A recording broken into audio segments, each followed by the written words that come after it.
أعوذ بالله من الشيطان الرجيم. بسم الله الرحمن الرحيم.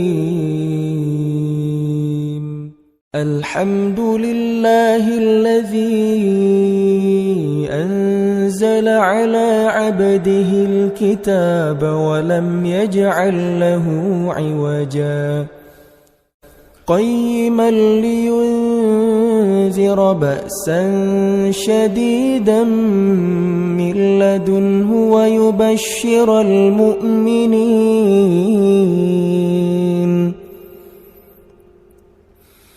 ويبشر المؤمنين الذين يعملون الصالحات أن لهم أجرا حسنا ماكثين فيه أبدا وينذر الذين قالوا اتخذ الله ولدا.